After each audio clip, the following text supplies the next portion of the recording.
A nationwide protest against the rapid development of hyperscale data centers. Demonstrations are planned in more than 100 cities across 40 states, with organizers demanding stricter regulation on these developments. The movement is being led by Humans First, a conservative organization chaired by former Tea Party leader Amy Kremer, and the group is demanding action from local, state, and federal politicians.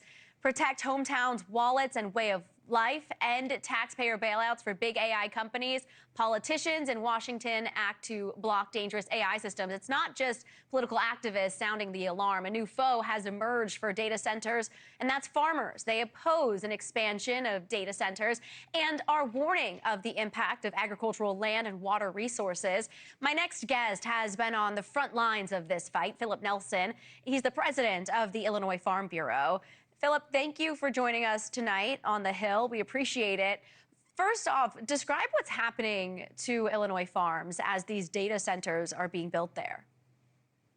Well, we've got approximately 50 data centers that have been proposed for our state. And our concern is really two or threefold. Number one, the impact that it has on land use. Secondly, the impact that it has for the electric usage. And thirdly, the impact on water resources. And right in my backyard, there's three that have been proposed within about 40 miles of our farming operation.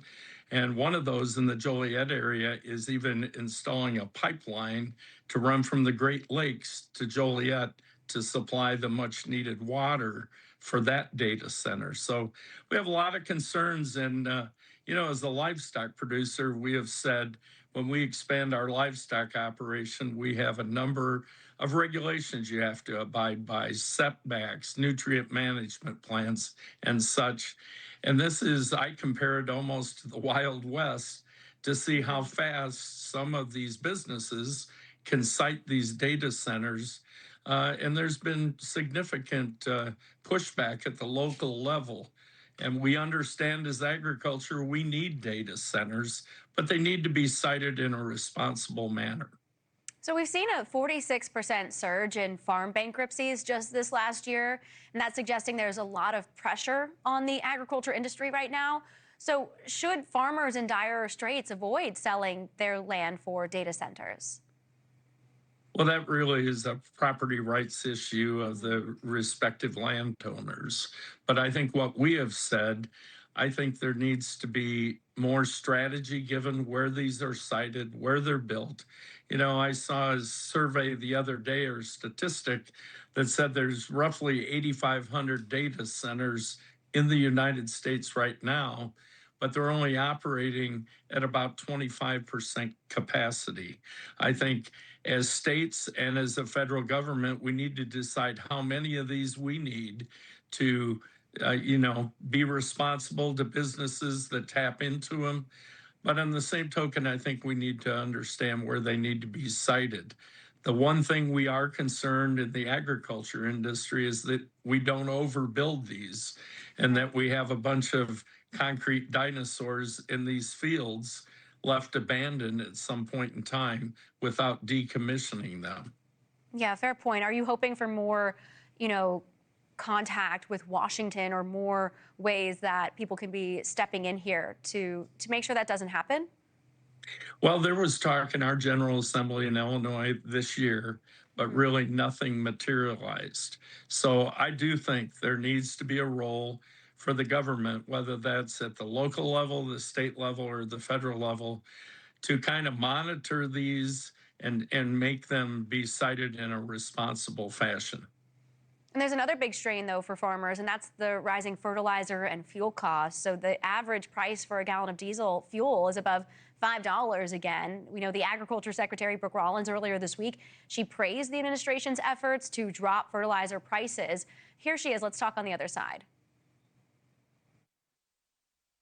Understanding that fertilizer is a national security issue, and we can no longer rely on Russia or China or other countries. So that's the silver lining in the Strait of Hormuz, but we've made a lot of short-term changes that have caused the prices to come way down. So are you seeing the Trump administration efforts to give some relief, helping farmers, especially there in Illinois? I think they're trying. I was in Washington, D.C. just last week. This came up because the input costs for farmers right now are 4 times what they were a couple decades ago. Fertilizer being one of the leading components of that.